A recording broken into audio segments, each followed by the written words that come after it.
Hey, what's up, everybody? Thanks for tuning in to another episode of Let There Be Talk. Today is Monday, the 13th of November. I'm coming to you live from New York City, and it's a kind of a cool day today, but I like it. I'm liking it. It's not freezing. You know, I got here on Friday to open for Joey Diaz at Gotham, which was fantastic. And if anybody was at those shows, thank you so much for all the love. 4 shows sold out. Unbelievable. And what an audience, man. Incredible. I got here Friday and it was 26 degrees. Well, freezing out. But now it's nice. I think, what is it outside today? It's not bad. Everybody's always like, you're going to watch out for the winter. It's freezing. It's 46 today. Nice. I was even sweating walking around.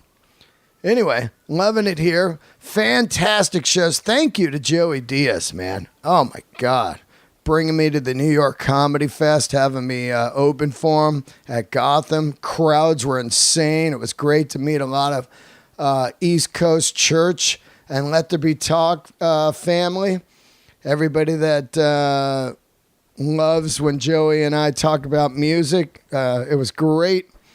Great to meet you people in person, face to face. Great guest today. Oh man, it's another handmade episode. I know you guys, a lot of people love these handmade episodes, which I'm so happy about because I love doing them. I love talking to people that make cool ass shit. And my guest today makes cool ass shit. Wayne Jones, owner and builder of Headstrong amplifiers, boutique amps made in America. I love boutique amps, always have. They stop me in my tracks. I could see them a mile away. I go, look at that, man. And a great boutique amp is always handmade, point-to-point soldered with incredible cabinet speakers. Usually some kind of cool lighting that draws me in. And, you know, I just love this stuff. It's crazy. And even if you don't, know anything about amplifiers, you know everything about an amplifier if you listen to rock and roll, because without a great amp, there would be no rock and roll. It'd just sound like shit. All the great rock and roll was played through a great amp, a Marshall, a Mesa Boogie, a Fender Tweed, a Fender Blackface, a Matchless, a Diaz, a Dumble, a Soldano. All these amps over the years, Bad Cat, Friedman, all these amps are just, they all got one thing in common. They got a lot of love in them. They're a simple design most of the time, and they most of them are bulletproof. I mean, look at those old Marshalls and Fenders. People still playing them right now. The original ones from the 60s. Tube amplifiers. Tube amplification, man. You know what I'm talking about? Anyway, I love this stuff. I've always been addicted to it, so it was great to have Wayne on and talk all kinds of nerd shit about soldering and biasing an amp and different tube variations, EL34s, EL84s, 6L6s, 6V6s. What does all this shit mean? It means today's episode. It's going to be fun.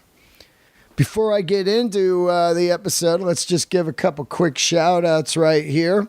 I got a brand new sponsor that's going to blow your mind. I don't know if you've been on my Instagram lately, but I've got a full-on brand new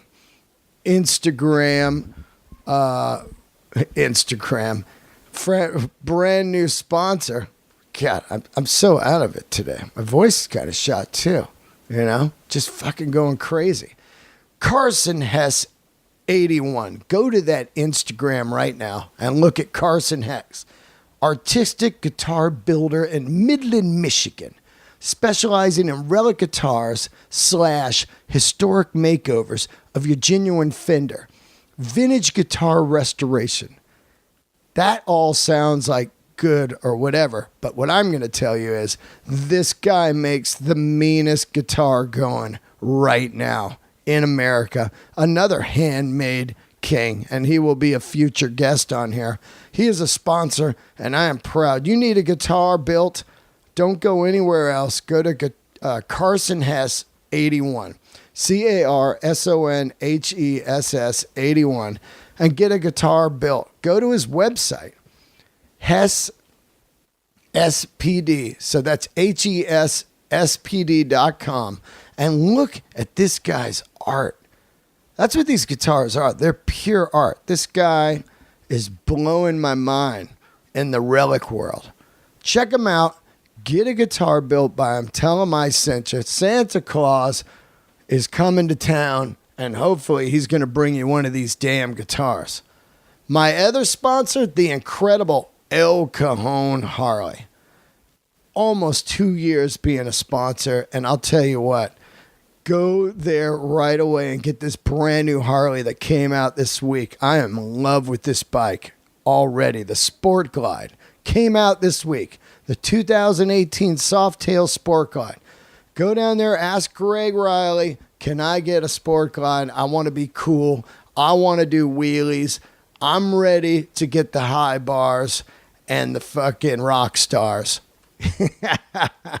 Check this out though, man. No joke. The Sport Glide, it's badass. Got a fairing and small bags that pop off instantly.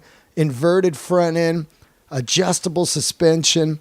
This bike is a home run. And remember last week when I reviewed the Fat Bob and I was like, they're going to eventually get something going and the platform's going to be incredible. Before I know it, a week later, they drop a new bike and fucking here it is, man. This is a dream bike for me. Check it out. Go to elcoandharley.com or follow them on Instagram or Facebook or Twitter. Tell them I sent you. 619-444-1123. Before I get into the episode, just give you a heads up. I am in New York till the 28th of November, and I'm doing every night pretty much at the stand. I'm here. If anybody's got an extra ticket to see Dead & Co. Tuesday night, tomorrow night, the 14th, hit me up, man. I got to see that. Big quick shout outs to the podcast donators. I love you guys. If you want to donate, go to patreon.com/Dean Del Rey. Thanks Doug Fletcher and Tony Meister for the incredible donations. Thank you, Carson, for the brand new sponsoring of Let There Be Talk. Your guitars rule. Blackguard Esquire for life. Thank you, El Cajon Harley, and thank you all of you guys for listening every week. Please leave a review and subscribe. Let's get into it right now. Let's listen to a little bit of Handmade by my man Wayne at Headstrong Amplifiers.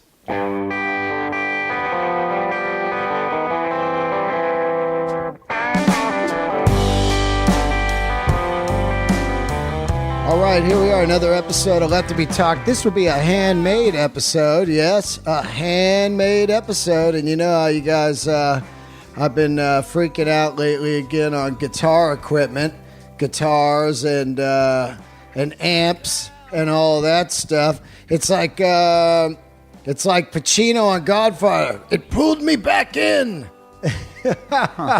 You know, but I got a great guest today. Introduce yourself. Yeah, this is Wayne from Headstrong Amplifiers. Thanks for having me, Dean. Yeah, man. Headstrong, fantastic. We met in, where was I? Birmingham. Birmingham, Alabama with Bill Burr on tour.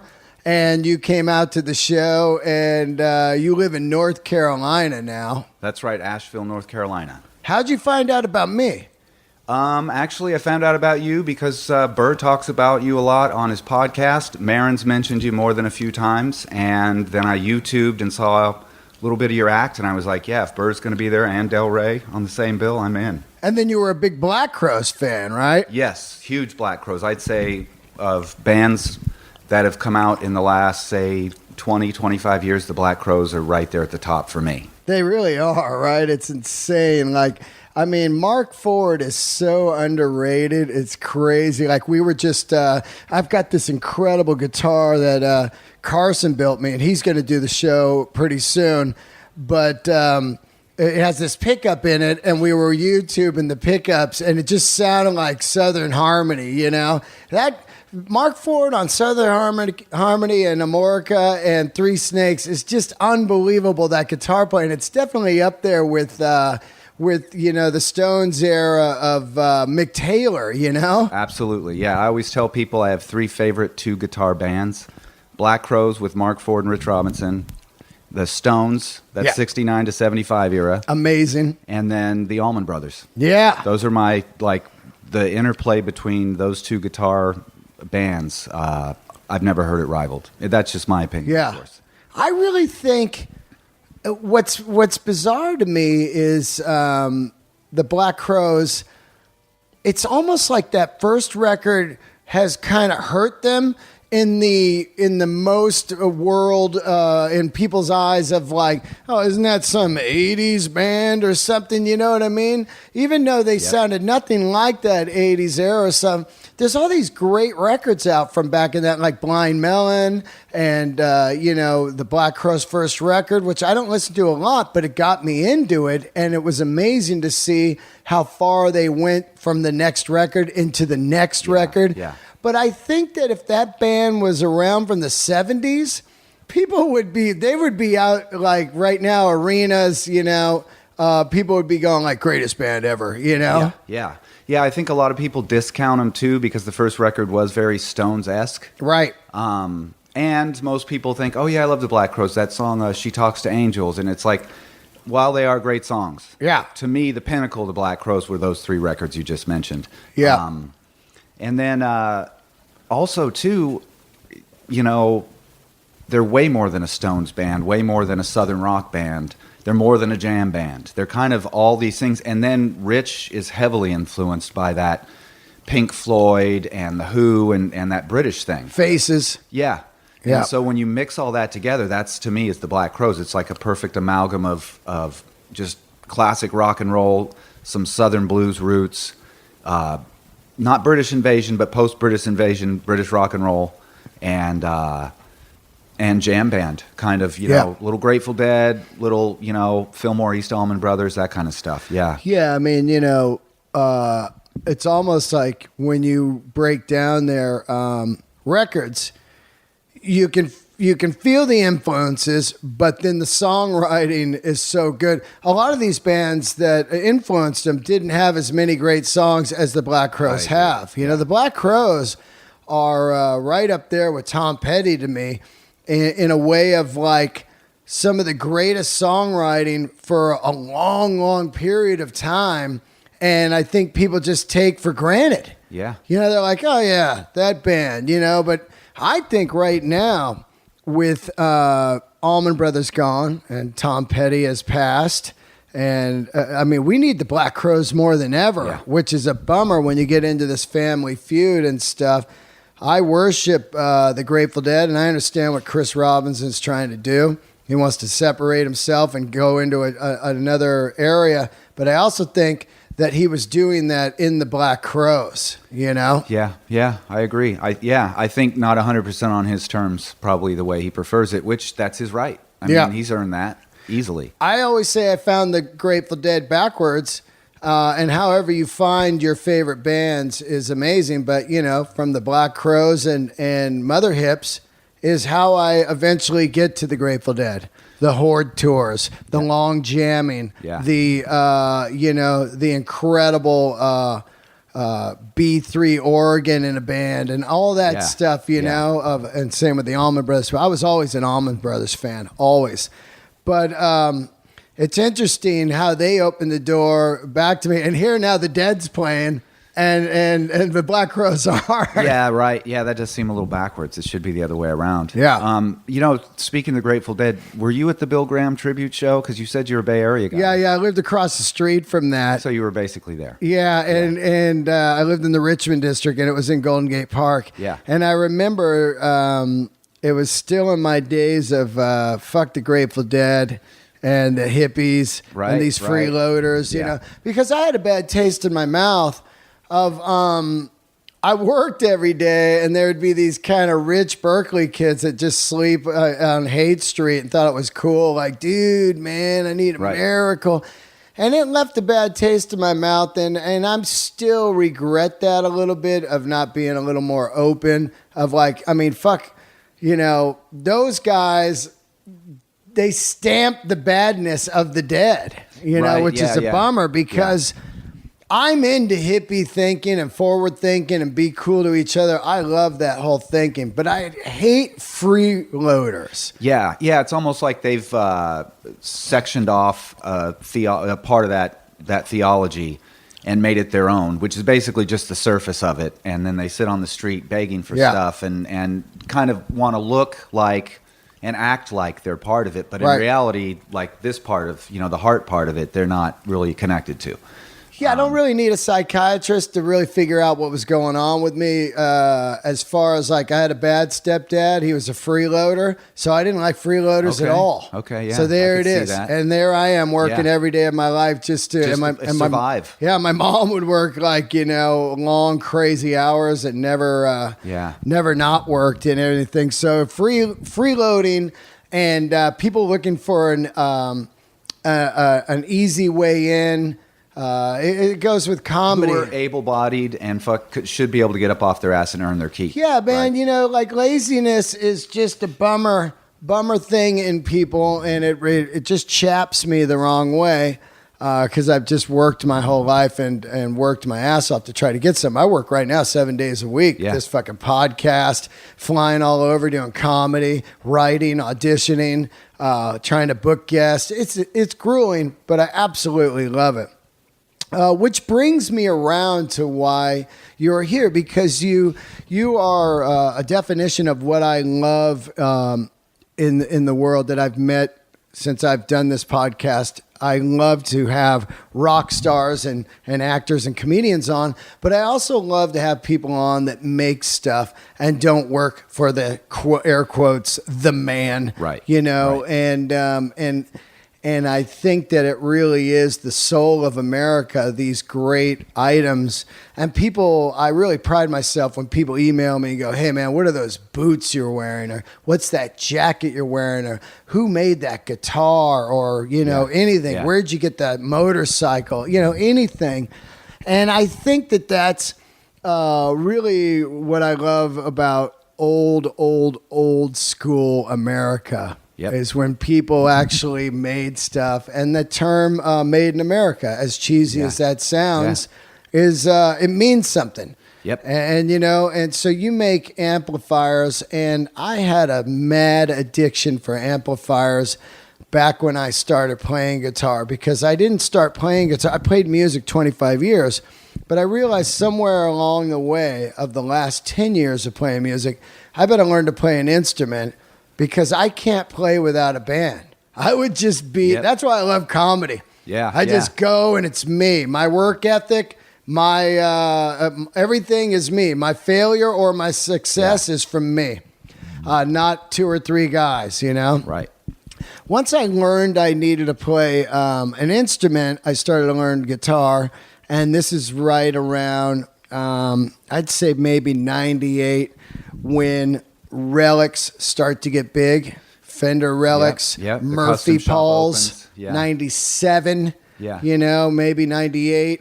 And then boutique amps hit. And of course, my addiction of matchless amps, because at the time, you either bought an old Fender Super Reverb or a Fender Tweed Twin or Deluxe, or you bought a Marshall.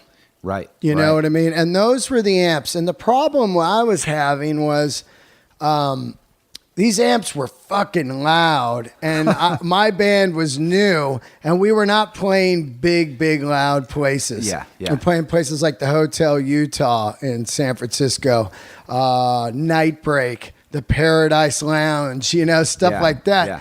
And also, those old amps would break down and stuff. Now they don't, because there's so many great amp guys. They can go through it and redo all your capacitors that are leaking and shit and get you going. but these amps also became very valuable over that. So it's like this weird perfect storm. Yeah. The blackface amps start to make, be worth money, especially the 64s. And then these tweed amps are starting to go through the roof. Now they're crazy. Yeah. But my point is, I'm not that good of a guitar player, and it's hard to play a humbucker through a Marshall if you're doing singer-songwriter. It's just too squirrely. Right. It's out of control. It's like, I still don't know. Like, my first guitar, I go, okay, I'm going SG and a Marshall. Right. Angus Young, and then up there trying to play like roots rock, man on the highway. And it's just going, nah. Yeah, feedback and squealing at you. Yeah, and it doesn't sound like, how come this doesn't sound like Petty, man? Right. And I start to realize, you got to get a Telly. You got to go single coil or P90. You got to get into EL34 or 84s, which is Vox. Yeah, Vox right? thing, yeah. And then I start getting into AC15s, and I realize that's the sound. AC15 or a Tweed Deluxe. Right. Cinnamon Girl. Fucking. Yeah. So I start looking around, and I get the Matchless. They got these... first Lightning. Well, the first one they had was the big one, DC30. DC30, and it just came as a head and cabinet. Yeah. Then it becomes just the combo, and Black Crows are using these. I was like, they said corkscrew, and I was like, what are these fucking amps, man? Yeah. And then they come out with the Lightning, and my whole life changes. Yeah. I got a small box Lightning. They're really crazy rare now to find a 112. And that became my amp and then I got a John Jorgensen also, which was the weird blue sparkle one. And it had first one that had tremolo and reverb. And I become obsessed with boutique amps. Victoria. Right. Rocket, this brand Rocket. I remember that, yeah. Remember that? It was like Rocket 88, like it had a plexi face. Yeah. Had a rocket blasting off. Yep. What was that? Electra Rocket or something it was called. I had one. They were rare. Yeah, and then there was do you remember the Speedster ones that looked like they had like chrome on the front of the head, and they had a little gauge? Yep. Yeah, the Speedsters, they were out back then too. That was what I wanted either when I was playing back then, not building amps. I got to use a Matchless. Did this little regional CD with this band I was in, and actually Chris Huston, the British producer who produced James Brown and endless others. Somehow we landed him to produce this record, and he had one of the first Matchless DC30s, and it was signed by Mark Sampson, that whole thing, and I got to use it on that record. And so from then on, then there was a blues band out of L.A. This guy Alex Schultz was the guitar player, and he used them live, and I obsessed over Matchless amps back then. Me too. Because that was like the first real boutique amp that I had ever heard of. Yep. That was completely, I really feel, and this is some nerd shit, but it was really, really cool nerd shit, because I just said this yesterday as I was at some guitar store yesterday. They had the next generation, and I don't want to jump forward, but it was Black Cat later, or Bad Cat, sorry. Yeah. And then now... there was some new thing, something Lightning or something they had there yesterday. Okay. So the godfather of boutique amps, and I've still got this, I got this Guitar Player magazine here. I got to show you. Yeah. And it was Boutique Amps, the New World. It was on the cover, and it was psychedelic. Like late 90s? Yeah, and it had all the amps in it. Matter of fact, I'll dig that up and try to... because that'll jog our memory of, that's the... Yeah. And it was really interesting to see... Like, all of a sudden, everybody, it's almost like BMX back in the 70s. Everybody starts making frames. Now everybody's making these boutique amps and pedals. We got the Centaur Klon pedal, which now goes for like $3,000. It's become this holy grail pedal. I had that in the... I sold that to move here for $1,000 and thought I scored. Right. I sold it for $1,000. But that whole world, but Mark Sampson is really, who I've met many times once he left Matchless and started Bad Cat. Yep. I've met many times, and he really was the guy. And it comes down to, and I said this yesterday, a lot of guys are genius at what they do. They can make a motorcycle, they can make an amp, they can make a guitar, but they're really bad at business. Right. Yeah. There was a leather jacket guy in Toronto, and he made me a jacket. And he just by looking at me, he goes, I got the measurements, and took a picture. And it didn't fit. And we battled on the phone, and he wouldn't return it. And then I had to sell it and lost a lot of money. That's bad business. Great jacket maker. Incredible jacket maker. Shitty business guy. No customer service skills. I would have bought like 3 more jackets from him. I got no money, but I'm addicted to jackets. Right. You know what I mean? Right. And I think that's a really kind of a thing that went down with Mark Sampson too, which I'd love to have him on, But when you start making amps, which is in 2003, yep. You now that's because I asked you a couple weeks ago, I go, how's the boutique amp world? You go, bigger than ever. Yeah. Because it went through this weird thing where people, I think what happened was Fender and Marshall were like, we can just make our shit hand wired again, point to point, and be back in it. Well, my view of it, there's a little bit of that for sure. My view of it is that first wave, 90s, late 90s. And then when I got into it, there was Victoria was kind of the king of the tweed, and there was this guy Clark. Yeah, I remember that. Tweeds, and he's still around. Those two guys were kind of the tweed guys. There was Steve Carr. Car amps. Yep, great guy, Yep. great amps. Greg Germino was kind of the Marshall dude, and in my eyes, still is the Marshall guy. I mean, there's tons of guys that do Marshall now, but back then it was Greg. Also in North Carolina, and. So when I started doing it, I started doing tweed amps. And what makes you choose tweed amps? Because it's your tone you loved, or was it easy? Because I had come out of the blues world. Right. I had been playing since I was about 17 and got really serious about 50s BB King and the Chess Records stuff, the early Chess Records stuff, the Muddy Waters, Little Walter, all that stuff. And that's the kind of amp that guys played when I'd go see the guys that were playing it currently. I was like, yeah, they're playing tweed amps. Right. So that was kind of the thing. And Keith Richards, man, with the tweed twin, I mean, he is the high-powered, which is ridiculous. Yeah. And Joe Bonamassa now. Yep. But, man, tweed and Neil, like we talked, Tweed Deluxe. When you go see him, he just uses Tweed Deluxe on that giant fucking stage. Yeah, and they're easy circuits to build. They're easy circuits to service, and they sound unbelievable. Right. And I had heard the other brands that were out there and thought that, yeah, I can build something, to compete with this. Not that I'm competing. I'm not a competitive guy, but that will fit in, as an alternative offering to that great stuff those guys are doing. And then within the first year, because I started in October of 2003, and by March, I already had some on sales floor at a dealer. Like, it moved fast. The first week I was open, I sold a couple $1,000s worth of cabinets.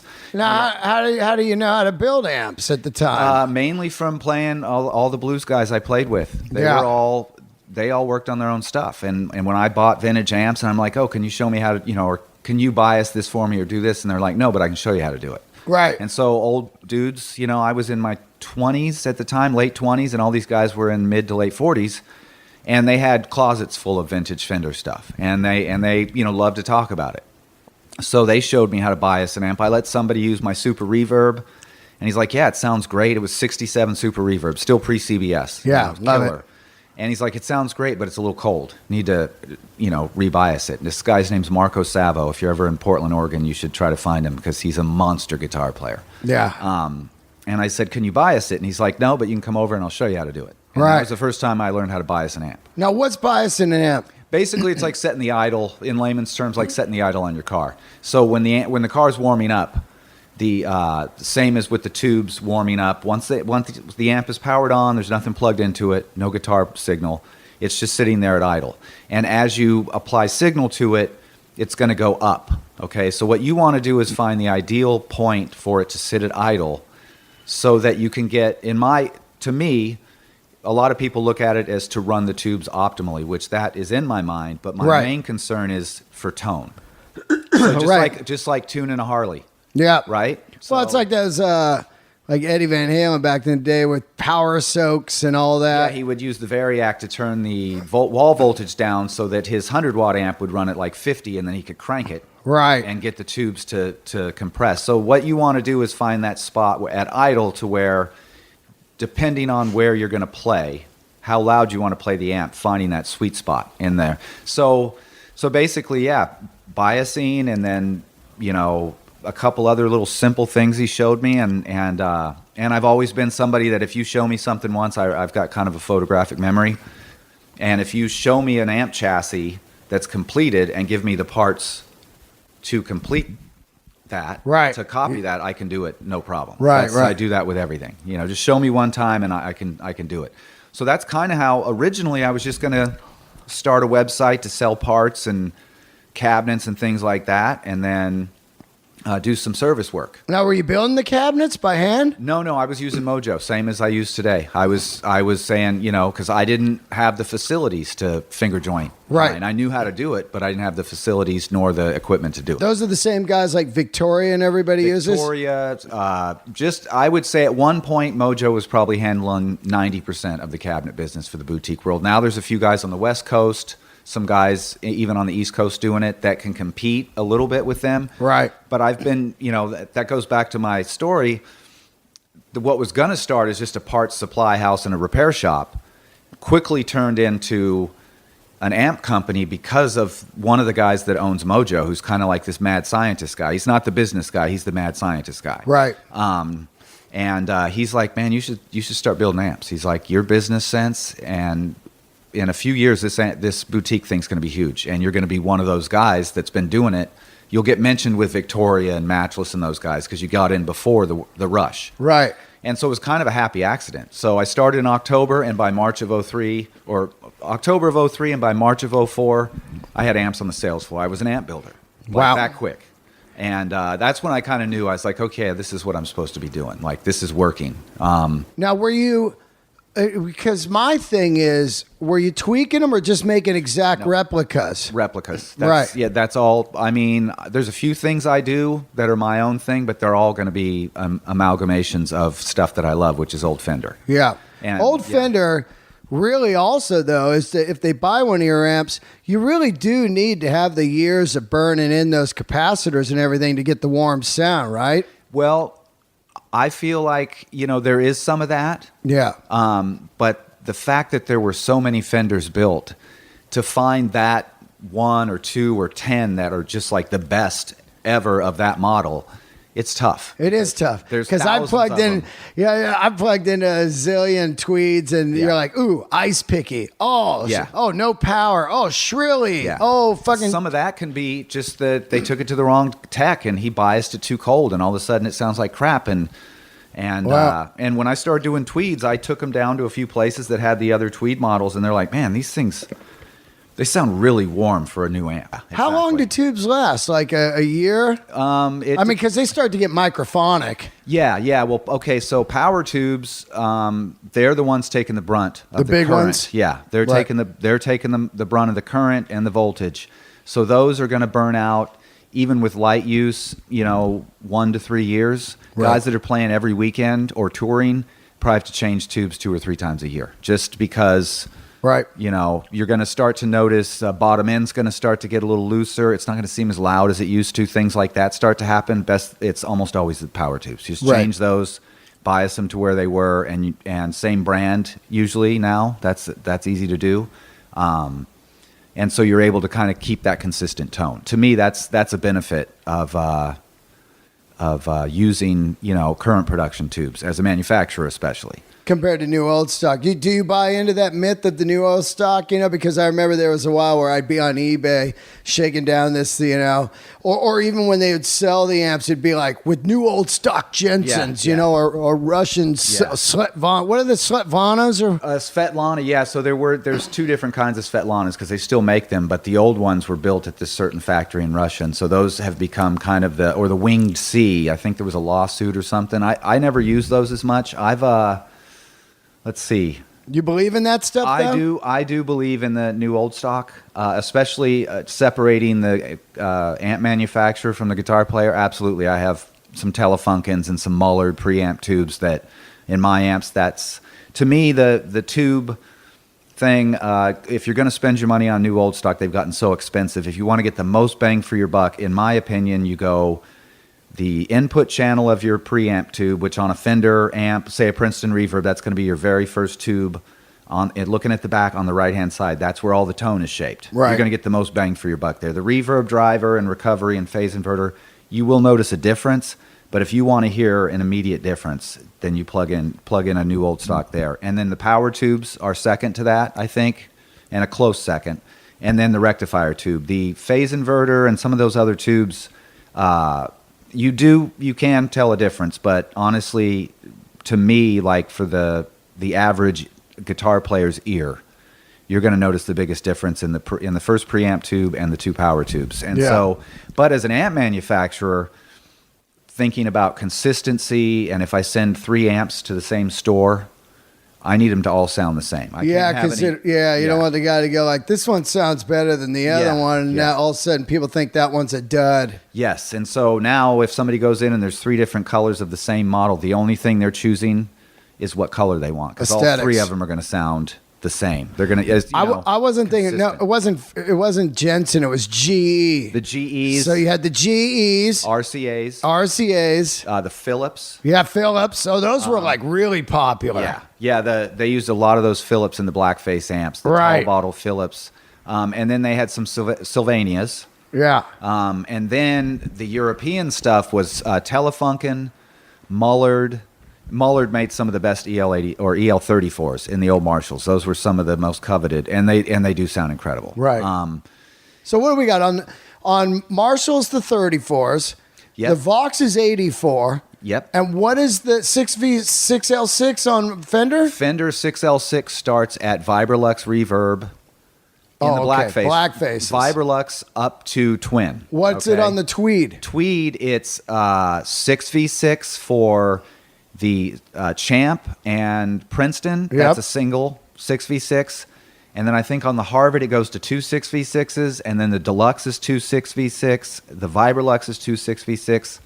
And then when you get to the the Super, the Pro, and the Bandmaster, they all shared basically the same chassis, same circuit, and they ran 2 6L6s. Bassman ran 6L6, low-powered Tweed Twin. Low-powered Tweed Twin 6L6. 2 6Ls, and then the high-powered was 4. Wow. Yeah. And then Brown amps, same thing. I never got into the Brown amps. I'm starting to build a lot of those now. Really? Yeah, man. That's what I used for years, was a 61 Vibrolux. Brown, single 12, killer tremolo, no reverb. Yeah. You know what I mean? Like that? Oh, it's a great sound. Really? Yeah, especially. You never hear anyone talking Brown amps. I know. You could get those for $1 back in the day on the road and be like, oh, Brown amp. Yeah, now Brown Deluxe is like $3,000. Really? Yeah, little Brown Deluxe you used to be able to get for $800-900. Yeah, $3,000. Wow, that's the next amp I'm going to do is a Brown Deluxe. What's the difference between a Brown Deluxe and a Blackface Deluxe? And a Blackface Deluxe, quite a bit of difference actually between those two. The Deluxe, even the Blackface Deluxe that didn't have reverb, that they did very shortly, there's quite a bit of difference. The tremolo circuit's different. The preamp circuit's a little different. The Brown amps were voiced, and they had a treble control that the treble was kind of flat until you got to 5. Right. And then you'd start to feel it come on. And so they were always a little bit like darker sounding amps, a little warmer sounding. Oh, man, I should have looked into that. They're the perfect, to me, I always tell people, they're the perfect little stepping stone from the Tweed era to the Blackface. When you hear blondes and browns, you're like, oh, okay. I see they hadn't made a complete jump to like Blackface circuitry and tone, but they had definitely come a long way from that kind of loose, open sound of a Tweed. Right. They were a little bit tighter, a little bit cleaner, but it's not like such a so gear guys are crazy, you know, because you get into it's like, well, I only play Blackface 64s. Right. Yeah. I don't mess with anything after 64. And then other guys go, well, I like to get the 68 because it's the Blackface circuitry still, but with the new look. It's got the aluminum piece around. Only 1 year. Edge. Yeah. Only 1 year on that. There's all that nerding out on it, and then 4 input Tweed Deluxe against a 2 input Tweed Deluxe. Yep. like early Tweed, what 54.5 is And two, 6. six even, is yeah. 2 input. Is that what Marin has? Is that what his Yeah. is? 2 input? Yeah. because he's got the wide panel, the top Yep. panel, wide panel. Yeah, those are great amps, man. But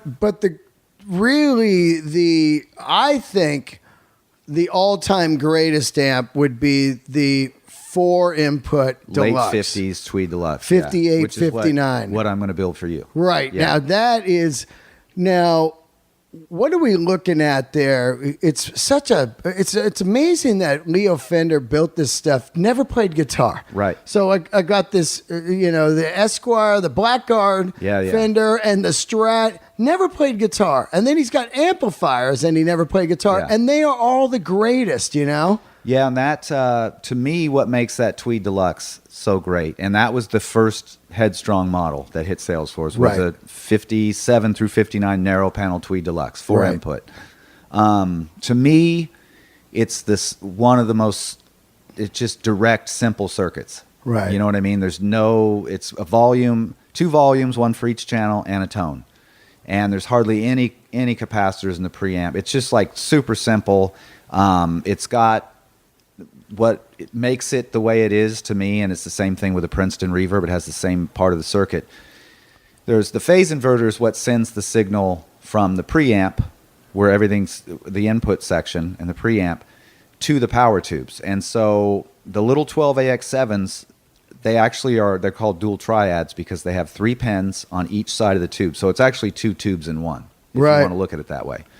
And on a Tweed Deluxe and a Princeton reverb, they're only using half of that tube for phase inversion, so it's weak, it's inefficient. But that's part of the beauty of it because it's soft. That's why it's warm. Yeah, and that's why it's kind of sending a weaker, almost distorted signal to the power tube. So it's not this clean, kind of bright, pristine signal Right. like a Blackface, Right. like a Blackface Deluxe. Yeah. Full tube. It's using 6 pins to achieve that same job that only 3 pins are on a Tweed Deluxe and a Blackface Princeton. And then there's a cathode bias, which essentially there's 2 kinds of bias. One is fixed bias, which most Blackface amps are, and most amps over 25 watts tend to be. Not all of them, but they tend to be that way. Tweed Deluxe is cathode biased, and it's a much more open singing sound. Yeah. And so to me, the combination of the simple circuit, the weak, inefficient phase inverter, it's called a split load, and the cathode bias power section, and kind of not quite filtered, the bigger filter capacitors, so it's got a looser bottom end. Those things are what makes the Tweed Deluxe the kind of the desert, Yeah. the desert island or deserted island. And then you amp. can jack the channels. Yeah, you can jump from normal to bright, and then whatever one you're plugged into, and you can mix the 2 volume knobs together. That was the greatest way to go. And that I think was probably a happy accident. I think that's just the way it was wired. I don't think they did that purposefully. No, not at all. I think somebody discovered that one day. I'm like, whoa! You can do that with you can do that with some of the Marshalls too. Yeah. You see where they'll use a little jumper cable. Now, now let's get into some of the parts and everything. Where's all this stuff made now these days? Like, where are tubes were all mostly made in Russia, right? Back in the day. Where are the tubes all made now? Where are capacitors? Because we're looking at 2017 now. Not too much stuff uses tubes anymore. You got Macintosh and high-end stereo audio equipment, and then you've got the old vintage gear.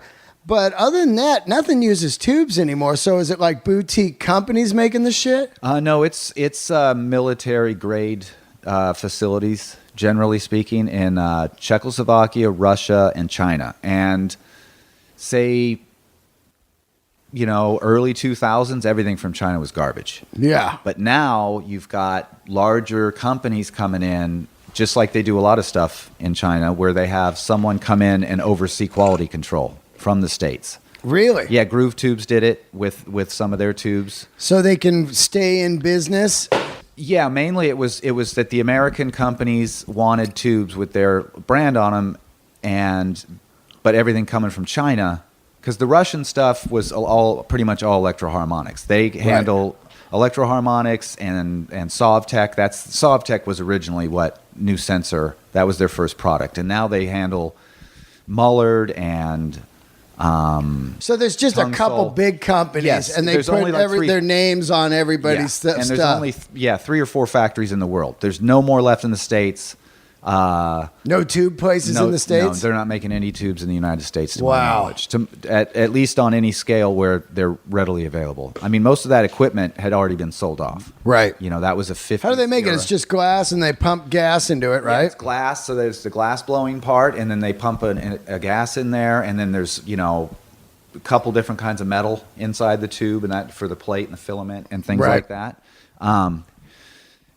So yeah, it's not something that has been done in the States probably since Well, it's not cost effective. no. Yeah, No, yeah. and it's not I don't think it's environmentally sound either. Yeah, with the right. restrictions we have in the States. You know, Yeah, the yeah. EPA restrictions. It's somewhere where they don't have any Yeah. laws. They're just Russia, fucking China, gases Czechoslovakia. and shit going in the air. Yeah, and that's they just go, oh, yeah, it's cloudy today. That's another thing I was talking to you about. Like, you know, there's my old amp repair guy in San Fran, Hal at Gatronics. You know, guys like you and, you know, him, he's been repairing amps his whole life. He's a fucking wizard, man. Yeah. And Neil Young's dude and all these guys, they've been sniffing solder for fucking, you know, 30, 40 years. That shit's Yeah, we gotta talked be- about that in Alabama. Yeah. I could do this job until and you go, until, you know. Yeah. You get some brain disorder or lung disorder. Weird from- black spot on the back of your fucking neck. Yeah, from sniffing solder. Yeah, that has entered my mind. Yeah, it's not something that it's not the healthiest way to make a living, I guess. Yeah. It is, but I think it's probably canceled out by the fact that I get to do what I want, like Yeah, 362 of. I mean, the you days would a die year. from misery at some other Absolutely, job. man. How are you going to die, right? Driving into Atlanta to catch the flight to come out here, I was looking around and I'm like stressed about getting to the airport, and I kept telling myself, "Hey, man, all these people around you, they have to do this like 5 days a week. Yeah. Every week they're doing this." Yeah. And I was like, "Yeah, okay, I'll catch my flight. I'll get there." You know, and so yeah, that is my kind of, that's the way I look at it, is that getting to do what you want to do. I mean, that's what you're doing right now with your career. Yep. Same thing. It's tough work and it's exhausting, and sometimes you don't feel like you're getting noticed or recognized enough. You know, those types of things, but it's like, that's the trade-off. It's the same thing in comedy as it is in the amp world. Yeah. Because a new amp will come out and it'll be all the rage, and you're like, well, what the fuck is this guy?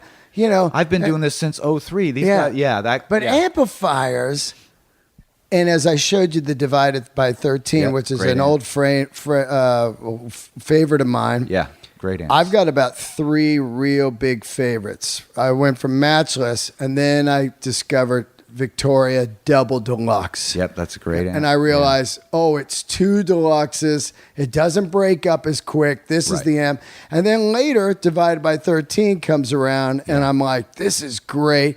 But it's more really, all the circuitry is the same. It becomes how your relationship with the guy building it. Yep. And the aesthetics. Now it gets into, does this amp look cool on stage? Because it's part of stage. Yeah, yeah, no, you know, it's of a course, backdrop to most the are going to stage. sound pretty fucking good.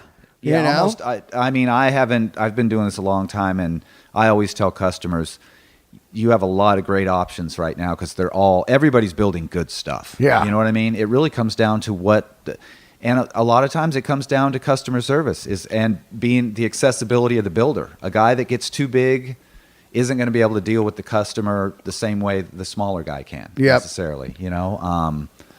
Also, people get so big that now, They have to have somebody else. like Friedman or whatever, they're you know, he's making the stuff for the rock stars, but they got a place, I guess, in Orange County that's building some of the stuff or whatever. I think it's Boutique Amp Distribution is the name of that company. Yeah, and they're building quite a few manufacturer stuff. That's been going on, not that company per se, but there's been a little of that outsourcing thing. With the majority of the guys are keeping it in the States. Right. You know, there's a couple companies that have done it.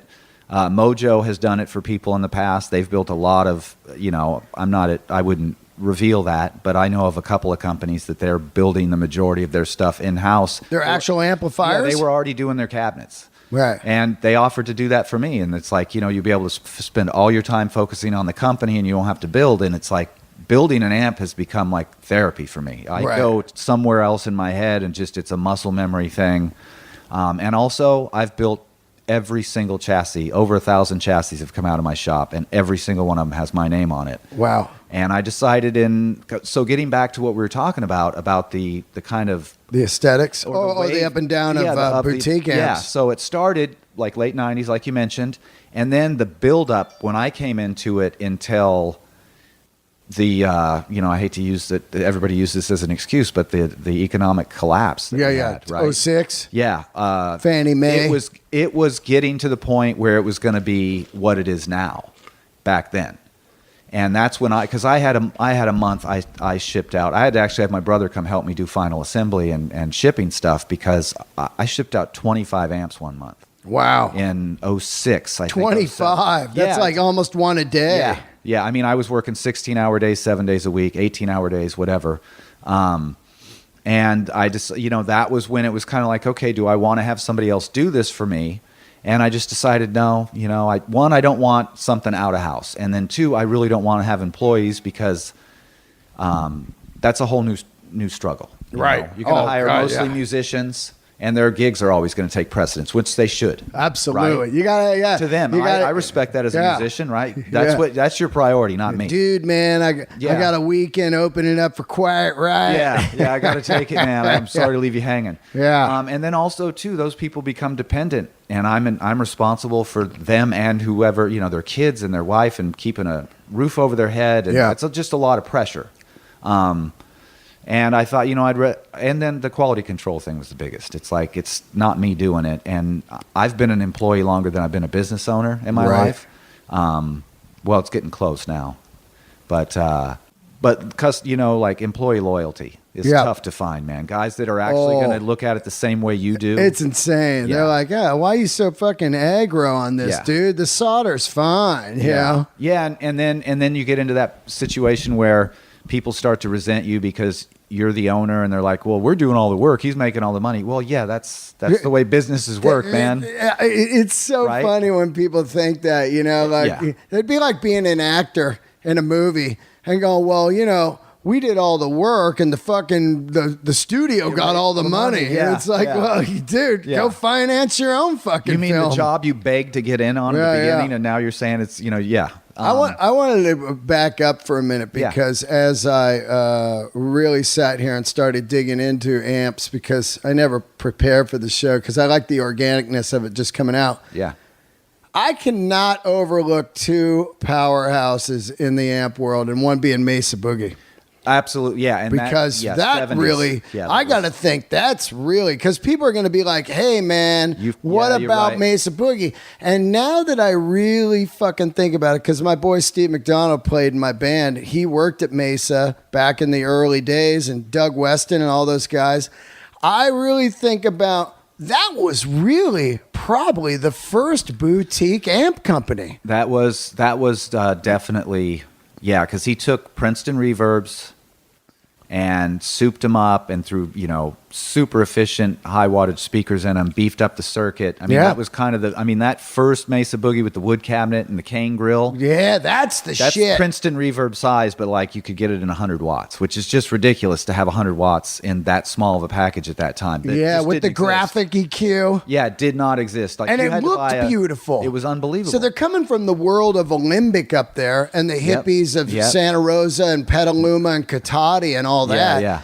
They're coming from that full hippie world. So the aesthetics were amazing. Yep. And then you got guys like The Dead and Santana start playing these amps. Yeah. And all of a sudden you're like, what's that small amp that's screaming? And then later they build it into this behemoth where Metallica's like, we use all fucking Mesa Boogie. If you look at that kind of era right when Cliff Burton, right in there to the Justice, it's all boogies, you know? It's crazy, and man. And that was what? 80, what is that? Late 80s? 86, 87, Boogie was red hot. They had the triple rectifier. Yeah, see, they were originally like this small little kind of niche thing where they built this one amp, and then they turned into like, they are the go-to choice for such a huge amount of backlines. They were making amazing amps that no one was making, like triple rectifier, stuff like that, with dual 3 channels, 2 channels, with crazy different, in the United States, built them in Petaluma, California, man, and all handmade in there. Now, I don't really know if they were point-to-point soldering back there. And I was wondering if they're maybe Chinese plates or what. I never looked inside one. Once they got bigger, it was all circuit board, but it was circuit board done well, right? Because that's a lot of people think hand wired is always better than circuit board, and there's some circuit board amps out there that, if with the right layout and the proper technique, circuit board amps can sound just as good as a hand wired, fiber board or point to point amp. Right. Serviceability is another discussion, but as far as tone goes, And then next after them, I completely blow by Diaz. Oh yeah, Cesar Diaz. Now, right. was he the Stevie Ray Vaughan guy, the amp guy? Because he worked on Stevie's amps, I think, and then started his own company. And Diaz amps were great also. Yeah, those are Warren Haynes still has one of those. Those things were fucking killer. And honestly, we have to look at Soldano too. Soldano. There you go. Another one and he's making amps right now that sound phenomenal. Yeah. I saw Jackie Green. Yep. At the Monster. I remember seeing him as a teenager playing in downtown Sacramento. Wow, I saw him at Troubadour like a year ago, and he had a small cabinet head set up, really small, and he fucking screamed. I wonder if it was that guy that Bob Weir's using up in the Bay Area, Fat Jimmy. No, I know Fat Jimmy. This is a Soldano, small setup. Yeah. But Fat Jimmy, Mother Hips uses that stuff. Yeah. And Mother Hips is all over that, and so is Bob Weir. It's amazing how long Mother Hips. I remember seeing them when I was, I'm 47 now. I saw those guys when I was 20 or 21, and they were killing it back then. One of the greatest bands ever. Unbelievable. Last night I was watching live at Sacramento at the park there. Yeah, they played it 3 times. Chavez Park. Yeah. So they played it 3 times. I watched the one I was at, and I think it was like 96 or something. And I just think about, here we are, 2017. They're still great friends of mine, and they're still a killer band. Unbelievable band. Now, you grew up in Sacramento? Well, yeah, I'm from Santa Cruz. And then in the late 70s, IBM moved us to North Carolina, to outside of Charlotte, which that's most of my family's still there. IBM? Yes. So you were working at IBM? My dad. Oh, your dad was? Yeah, Got you. Yeah, my dad worked for IBM in Los Gatos, and then we moved to, there was a big expansion in North Carolina. And then at 17, I moved to Huntington Beach and stayed with him for a while because he got transferred back out. Then I landed. That didn't work out very well. Then I landed in well, it did work out well because that's where I picked up guitar in my dad's record collection at 17. I knew I wanted to play guitar already, but when I heard "Get Your Ya-Ya's Out," and some Hendrix stuff, and all that old stuff, that's when I got my first guitar and kind of started this whole thing in motion in '87. Then by '88, I was up in Sacramento because I had. All of his and my mom's family were all from Sacramento because they were from there. Yeah. I spent 18 till mid-20s in Sacramento, and we talked about this in Birmingham, how some of the, bands, the Press Club. The Press Club, yep. The Press Club, and then the Torch Club. And then what's the one out there in Crankville, Orangevale, the Boardwalk. The Boardwalk in Orangevale. Yeah, I saw Eric Gale's band there. Crankvale, I call it. Sacramento has more than a few issues when it comes to those things. They had some great bands, though. Yeah. We were talking about it. What was that one guy, that crazy guitar player? Mike Farrell from FMK. FMK. Yeah, and then he was later in... what was the Sex 66 was the band that That's he started right. after FMK, and then he was in a band called Daisy Spot, and Mike Farrell... One of the greatest unknown guitar players ever. Unbelievable. He really is, man. There's and actually the guy that was in FMK with him, Lee Boots, the guy that sang and played guitar. Guy could sing like Paul Rogers, man. I never heard anybody sing like that. Sac had some great fucking bands that I think... Do you remember Early Times? Remember that guy? No. Yeah. But I remember Sweet Vine, which was one of my favorite. They put out a record on CBS that didn't do fucking shit. Yeah. And Nate is now in Jackie Green's band, but Sweet Vine was one of the greatest bands. And Nate and I were absolute matchless freaks. And that's where I bought my John Jorgensen up in Sacramento at that big guitar store. Yeah. Skips Music. Yeah, that's where I bought that. Yeah. On the way to do a gig in Auburn, I pulled off and bought a $3,500 amp. I found my stolen guitar from a kind of a flaked out drug thing that was going on in my life at the time. Yeah. Somebody had taken my guitar and ended up taking it to Skips, and I never filed a police report because I was told that wouldn't be a good idea. Yeah. And I found it like 2 or 3 years later, and once we matched the serial number from where I originally bought it, my second cousin Don bought that for me, and he had the receipt still, and bam, they just gave it back to me. Wow. It was like 2 or 3 years later, I got that. It was an '89 American Standard Strat. It's the first like real electric guitar I ever owned. Yeah. I had a couple of junkers, like a Squire before that, and a couple other things. You play it all now still, or like just while you're checking the amps? That's unfortunately that, or when I'm. You're left-handed. I'm a lefty, so it's tough. I only have like one real vintage guitar, and it was actually a righty originally. I got a '57 Gibson ES 125 because it was a student model type guitar. It wasn't sacrilegious to get it converted to lefty. Right. I'm not going to do that with an L5 or something. Yeah. You know what I mean? And I've got some other stuff with good pickups in it that are good playing guitars that I can take out and not worry about. I gig, once every 4 to 6 weeks. Hardly practice at all. Right. I also play drums. I probably play drums more now than I do guitar. But yeah, the bulk of my guitar playing, unfortunately, is now when I'm testing amps. But now living where you live is the only way you could make amps, right? Because we were talking about how like LA is way too expensive because you could be out here and you could just make amps and be in the business, but you'd be out of business. Yeah, I think, the way I run now, yes, that would be the case because I work from home. I always have, always will. I love it. I don't have a commute. I don't get all wound up and uptight before I get to work or on the way home from work. It's just mellow. And then if something comes up at 11 o'clock at night in my head, like, oh, I should try this, I can just run right out to the shop and do it. Right. So I would have to drastically change the way I ran a business to live in Los Angeles. Yeah, for sure. And I would probably have to sacrifice things like how big my place was, the privacy, being able to play drums at 1 o'clock in the morning in my living room. Yeah. Things like that would go away. Yeah. Are you married? No. Yeah, there you go. No. I was in a long-term, actually, the woman, I have to mention her, that helped me start the company at the time in 2003, Jessica. I was with her for 10 years, and she had a daughter that I was a stepdad to. Yep. And still am, and she has 3 kids. So I'm actually grandpa now, so I have kids in my life. I've kind of that spoiled that I get to do what I want all the time, and I even get to have a family on my own terms, like everything else. Yeah. Feel extremely fortunate. But yeah, without Jessica, I would have never been able to get this whole, because she was, she really helped at first, like getting things off the ground. We didn't have much money, but we had enough that the bills were covered for a few months until I could start making, and that was her money. Wow. Yeah. And then she started working like 6 months into me starting the company, and then we were off because it was like, yeah, we've got bills and everything paid, so I can dump any money I make right back into it. I literally started the company with $200 and a web address. Wow. And I sold the first couple weeks, I sold like $2,000 worth of cabinets that Mojo drop shipped to them. I never even saw them. Right. So now, why weren't they just buying cabinets from Mojo?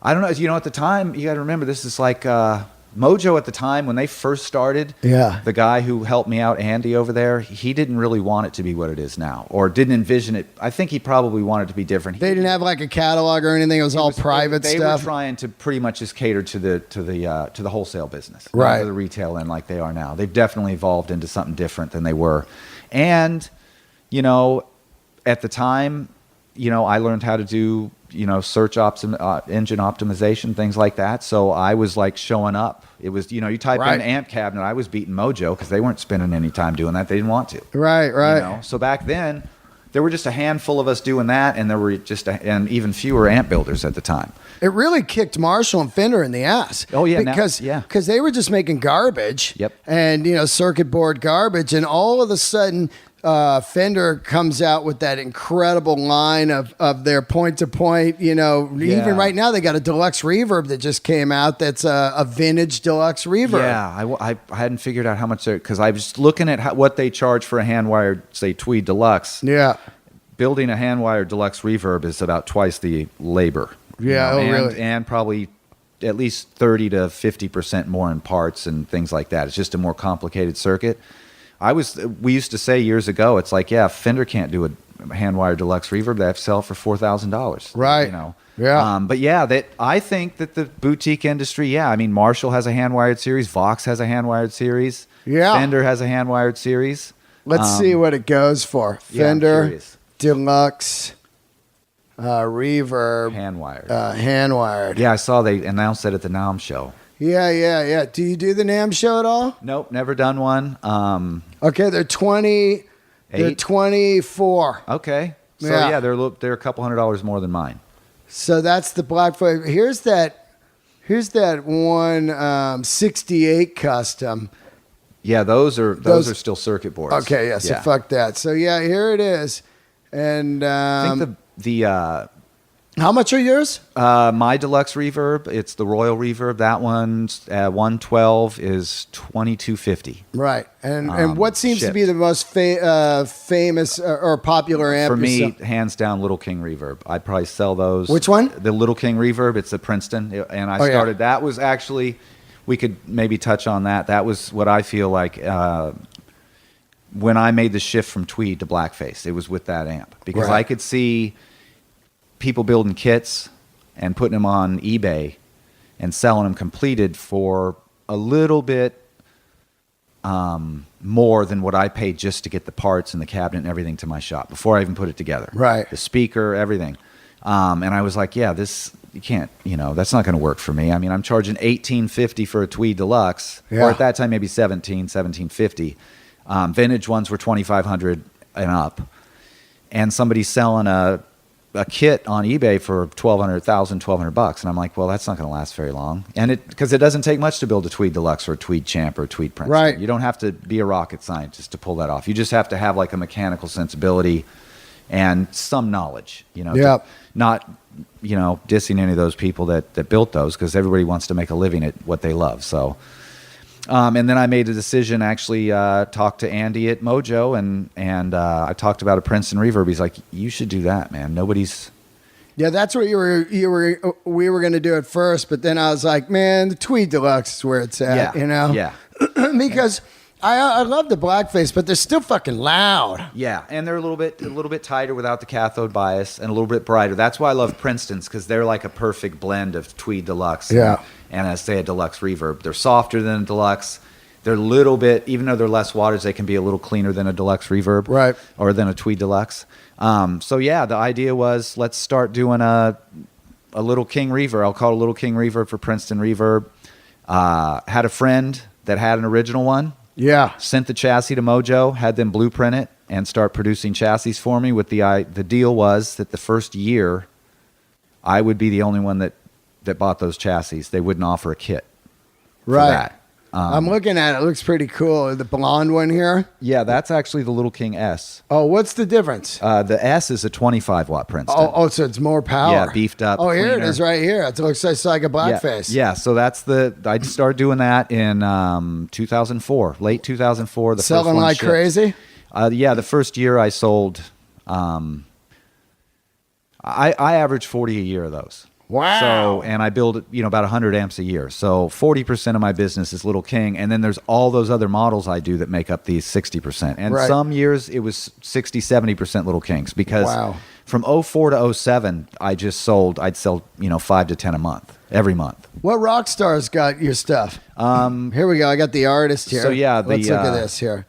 And Richard Thompson. Yeah, wow. Richard's got a couple. Great his dude. last few records. Buddy met Walter Becker. Long live Walter Becker, man. He was using your stuff? He bought one specifically for his home studio. Wow. Did you get to talk to him? No, actually, he bought it at a dealer. My dealer, Buzz, at Lark Street Music up in Teaneck, New Jersey. He called me and said, hey, I thought you might want to know, Walter Becker just bought one of your amps for his home studio. And then Immergluck from County Crows, an old friend of mine who's been on the show. If you've missed that episode, go back. But he uses your stuff? He's got four Headstrongs. Wow, 4. Does he use them right now still? Yeah. He's got Little King for studio, Little King S for all of his LA club gigs whenever he's off the road. He's got a Sultan. He's got the first Sultan, which is a 61 Vibrolux. I modeled. Oh, he's the one that loved Vibrolux. He had one before, like a brown face. And then, he said he had 2 or 3 of them, but he played mine, and he's like, yeah, I want that one. I was going to keep the first one. He's like, no, I want this one. The first one you built. Yeah. It's actually the one that was reviewed by Tone Quest.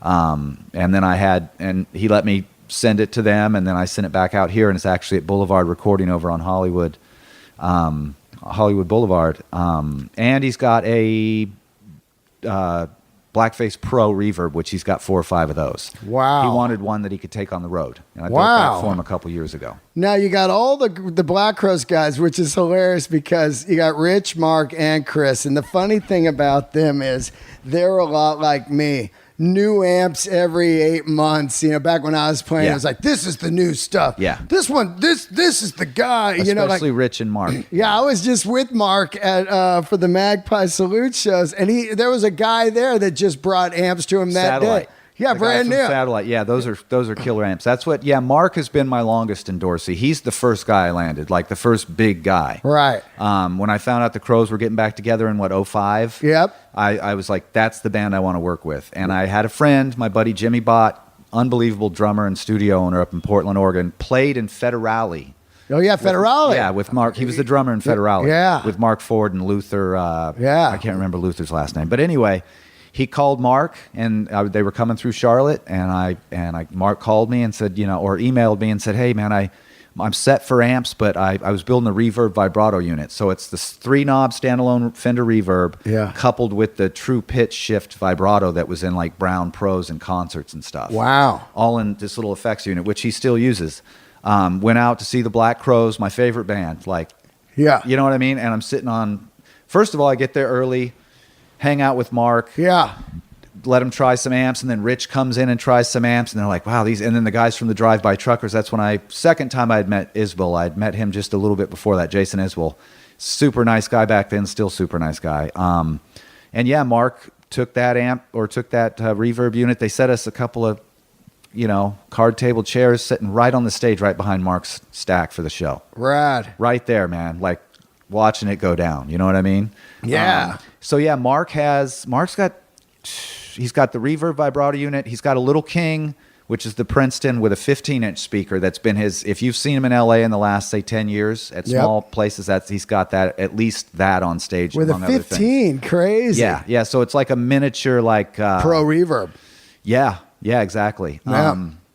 And then and he's also got like a Prima 30, which I don't build those anymore. I built those for Rich and for Mark and a few other guys that made. Rich has got a new amp every week. Rich has got, yeah. I love him. He's got some shit now. What's he using? He's using a hand-wired box, and then he's got that other guy. Reason amps. Reason Signature. That's Rich Robinson's it, Signature. That one's the combo. Yeah, those are great amps too. Those Reasons. I don't think he's.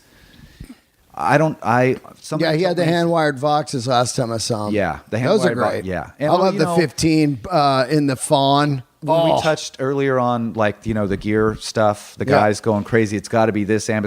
Those guys, you could literally plug them into an electrified garbage Sound can, the same. and they're going to sound killer, man. Yeah. It's just, because you see when they have to use backline, stuff, when they just do fly-in gigs, They sound still great. sound, yeah, we talked about it earlier. Mark Ford used the Red Knob Twin on Southern Harmony. Yeah, the worst amp ever. Those things were the evil twin. Those things, just people hated those amps, and he got that sound. His first week in the Black Crowes with that amp. So sounds great. So yeah, Mark. Hats off to Mark because of him. Yeah, man. He's on his last. And that's how we got hooked up. Yes, because you had done an episode with him, and I found you before your Birmingham show and introduced myself. Yeah. Well, it's great to have you on the show, man. And great, you got a great website here, headstrongamps.com.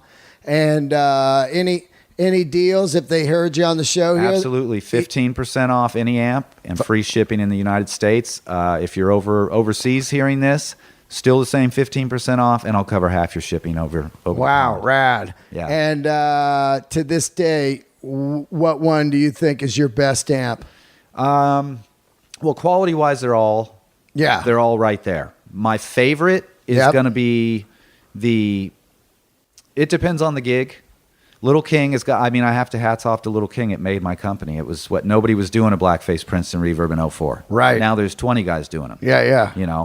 They look amazing. I just built chassis number 504. So number 500, I have number 1 and I have number 500 at home because that's the amp. So that would have to be the first. My favorite to play is probably the Tweed Bandmaster brown vibroverb that I do. I call it the Vibro Vibe, with a little king in front of it, because then you get like low wattage amp with a big watt amp to kind of push it. Give them your Instagram. Instagram is Headstrong_amps. Facebook is Headstrong Amps, and Twitter is Headstrong Amps, and then headstrongamps.com on the web. And I wanted to thank Dean, because he not only put me on his podcast, he introduced me to Bill Burr. Yeah. And Bill ended up buying an amp on the spot that night. And so, yeah. Yeah, that amp's coming, right? So Burr's way into the AC/DC. Yep. And your thing was Fender. Yep. But we thought, well, we want to make sure that he can get like a killer AC/DC tone at low volume, not like, you know, like he house. doesn't need a 45 watt house rocking. Yeah. And Burr wanted like badass, the old school green Tolex, you know. What is the circuitry on that one now? It's half Marshall, half Fender, or what is it? Yeah, well, the early Marshalls, like the JTM 45, that was a lot like a Tweed Bassman. So I used that on the front end, and then I put some Fender, you know, reverb. There's Fender reverb and a Fender tone stack. Yeah. And then I used a Marshall power section with an EL34. Yeah. So yeah, it's how's it sound? It sounds really good, man. Yeah. I didn't get to ship it before I came out here. So I'm going to go back home. I'm going to work on that a little bit more and make it perfect. And then I move on to building Dean's Tweed Deluxe, which I'm sure you guys will be hearing about in future episodes once it blows his hair off. Now, what are you doing with this amp? You're still just tweaking it? Yeah, just a little bit final voicing thing. Because, you know, it's better. He told me he wasn't going to be back in town totally right away. And I was like, yeah, I'm not going to rush this out. That's why I have my company the way I do. All amps are like that. It's like I don't want to rush anything. I want to make sure. And that one, because I was doing something a little bit different, those take even more time. If it's a stock amp that I built 500 of, you know, I'm in there. I'm in the pocket right off the bat. I think the way you can tell is if you got it is if you plug it in and you can play like anything off Cold Electric record, you know, and it sounds fucking just rocking, you know. Has it got a master volume or anything? No, I don't. I stay away from masters. I stay away from half power switches. I build them vintage. How many watts is Bill's amp? His is with a single EL34, it would be 10, but I think I'm going to go to two 34s and take them up to 20. Really? Yeah. That's going to be loud though, right? Yeah. That's where I'm at with it. That's why I didn't ship it, because I'm like, because what I wanted to do was build him an amp that he could just crank it and it wouldn't be too loud for where he practices. Right, that's the point. So it sounds like AC/DC. And that's why I think I'll probably end up sticking with the 34, the single 30, because I don't want to go to 84s, because Angus was a 34 guy. JTM 45s for solos, 100 watt Marshalls for rhythms. That's what I read. Greenback speakers. Right. You know, and that's what I told Bill. I said, what do you think about this? Sent him the sample of the green, because I thought, he likes green. Yeah. I would say a day or two after he gets back to LA, the amp will be right on his front door. Well, I can't wait to hear it. Yeah, and then yours will be just a couple weeks after that. Brad with this insane Carson guitar. Esquire people that he's talking about. He's not exaggerating. Oh my God. Beautifully built instrument. And it's got a great neck on it. This guy, man, Carson Hess. Yeah, 81 is his Instagram. Carson Hess 81, and he's going to be a guest on here. And they're actually a new sponsor of Let There Be Talk podcast. And man, this thing is fucking cool. You know? Yeah, it's a beautiful instrument. It really doesn't get any better than this. You're just like, yeah, that's it right there. And it's nice because like the little bit of relicking that's done is like, to my eye, it looks like it's like natural. It looks real. Yeah, it looks like an old guitar.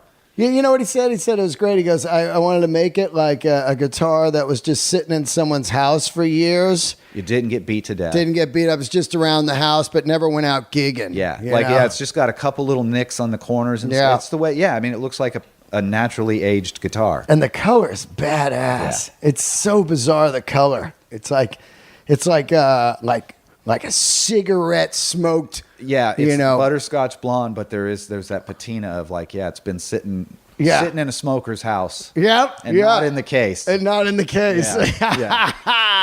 One last question. Do your tweeds come with the varnished aged looking? Yeah, lacquered tweed for sure. I love that shit, man. Yeah, and then that nitrocellulose lacquer gives it that yellowed out. It looks great. And it seals it up, man. I mean, unless you 50 years from now, it shouldn't look any worse for wear than any current vintage Fenders look. Rad. And hopefully works. I didn't ask you how you picked the name.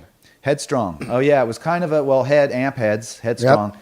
But anybody that's known me for any length of time, I'm one headstrong individual. So had a double play on words there. Everybody I called, all my old friends from musician days and even all the back to high school, when I told them the name, they're like, that's a perfect name. You have to use it. That's great, man. Yeah. Well, thanks for doing the show, and I can't wait to hear the amps. And thank you so much, man. Check him out, guys. Right there, another Handmade episode. Don't forget to subscribe and leave a review on iTunes. That's how we keep the show in the top 100. And also, come see me all this week in New York City at the Stand. I'm here all the way till, what month are we in? November 27th. So come see me at the Stand every night. And also, keep the candles lit. See you guys.